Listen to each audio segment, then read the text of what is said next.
Fala time, mais uma análise para vocês. Hoje eu vou fazer uma análise um pouco mais completa, uma análise de swing, tempos maiores, né, semanal, diário e tal. E a nossa análise então vai ser sobre o Ibov, tá? Isso vai refletir também no índice futuro, certo? Então não esquece de deixar o like, não esquece de compartilhar esse vídeo, se inscreve no canal, isso me ajuda demais, tá certo? Bom, então vamos lá.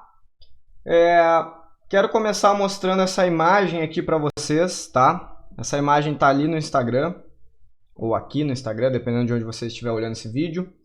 E justamente, galera, essa bandeira de alta aqui que a gente tem é basicamente a mesma coisa, só que ao contrário. A gente tem uma bandeira de baixa se formando no índice, tá? Ou seja, se a gente tem uma bandeira de alta que rompe para cima, quando o zigue-zague é para baixo, quando a gente vê justamente no semanal se formando isso aqui, ó, um zigue-zague para cima, e veja que a última semana, apesar de toda essa crise na política, Moro e tal, veja como o gráfico aqui acabou respeitando ainda. Veja como ele acabou fechando, né, dentro deste canal. Vou reduzir aqui para botar para o tempo diário, tá, para a gente ver. Então veja só. Aqui até teve esse rompimento e tal. Talvez a gente até consiga também fazer uma cunha ó, no diário. Ó, se a gente pegar outro padrão gráfico, a gente pode fazer uma cunha de baixa também. Deixa eu mudar as cores aqui. A gente pode fazer uma cunha de baixa. Tá? Acho que eu tenho esse exemplo aqui também. Deixa eu procurar. Acho que eu postei esses dias até. Que é um padrão de figuras de price action, né? Não faz muito que eu postei. Aqui, ó. Seria esse padrão aqui de figura de price action. Esse padrão que está se formando no diário. Já no semanal está se formando uma bandeira de baixa, né? Vai ter essas linhas aqui paralelas e não afunilando. Então veja que a gente tem dois padrões de baixa, né? Não importa o tempo aqui desses maiores, diário e semanal, a gente tem dois padrões de baixa. Então, esses dois padrões podem sim fazer o preço desabar aqui e bater nessas regiões aqui embaixo. Qual era aquele suporte, o primeiro suporte que eu tinha traçado no gráfico, se a gente for observar? Esse suporte 1, ele é o fundo de 2016, ó. Depois de toda aquela queda. E o suporte 2 aqui embaixo, ele é o fundo da crise global de 2008. Tá? Crise global de 2008. E agora a gente pode dizer que se aquela bandeira ali confirmar e continuar caindo, a gente vai ter uma região aqui muito forte, né? Porque de fato, ó, se a gente confirmar... Se a gente confirmar também aquela bandeira de baixa ali, a gente tem uma projeção de Fibonacci. Se eu usar aqui o fundo mesmo, eu vou ter uma projeção lá nos 25. Se eu usar sem as sombras, né, no semanal, veja só.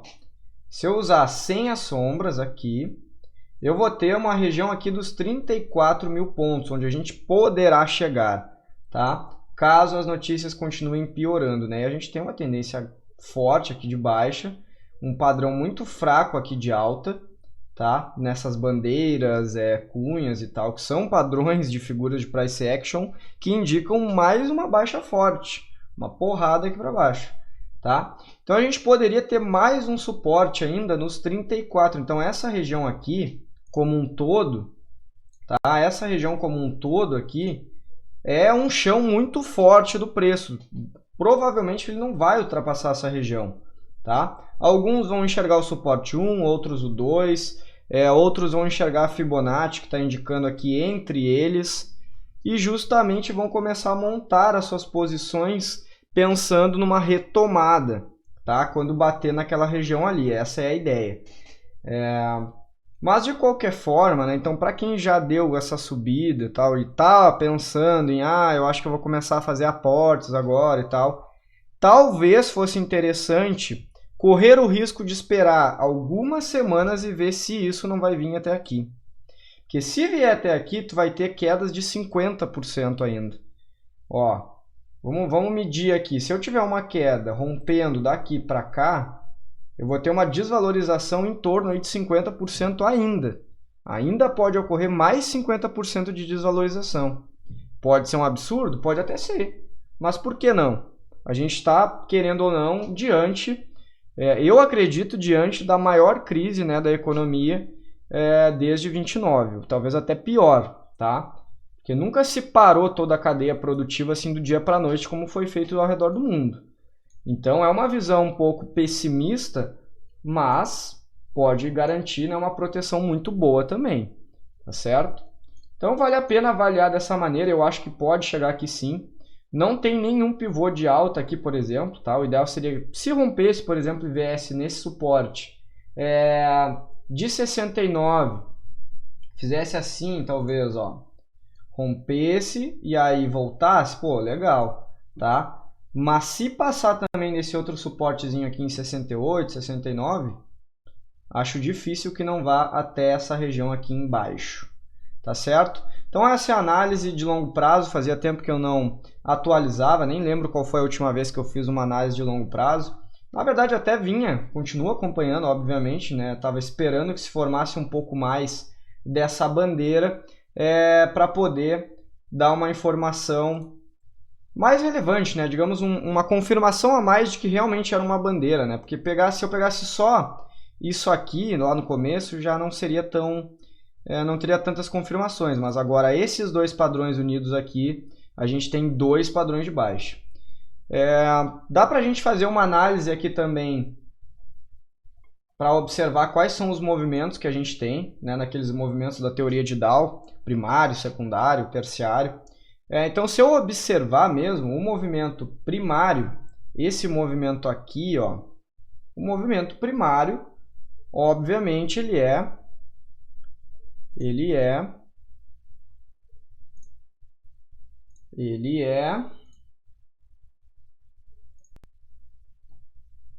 é um movimento de baixa, tá? Movimento primário de baixa. Primário, a gente tem uma baixa, tá? Baixista. No secundário, galera, a gente tem esse movimento aqui. A gente tem um canalzinho de alta. Mas se a gente observar daqui para cá, a gente tem o primeiro baixista, o secundário altista. E se eu considerar ali a última semana como terciário, né, esse último movimentinho aqui, a última semana. Opa, o que eu fiz lá em cima? Baixista, secundário, altista, terciário, dá para se dizer que é baixista também. Baixista, tá? Eu acho que esses são os movimentos que a gente tem neste momento, tá? Então, primário aqui, uma baixa, secundário, movimento altista, tá certo? E terciário, né, a última semana ali a gente teve uma queda, um movimento baixista, tá certo? Essas são as forças aí que imperaram até agora. Esperamos a semana que vem, agora que inicia amanhã, para ver o que vai ocorrer, né? Se ele vai retomar o canal até aqui em cima, talvez até renovar essa máxima aqui, ó, de 81 mil pontos, mais ou menos, 891 mil, tá? Então talvez ele consiga romper, renovar as máximas, ou ele pode até, né, já emendar talvez um movimento de baixa e continuar caindo, ó. No diário também ele está afunilando, cada vez mais ele vai ficar se apertando aqui dentro. Então em algum momento ele vai ter que justamente decidir para onde ele vai, certo? Então essa é uma análise de longo prazo que eu queria passar para vocês. Seguimos observando o gráfico. Não esqueçam de curtir, compartilhar esse vídeo, se inscrever no canal, certo? Bom final de semana e tenham uma ótima semana de gains.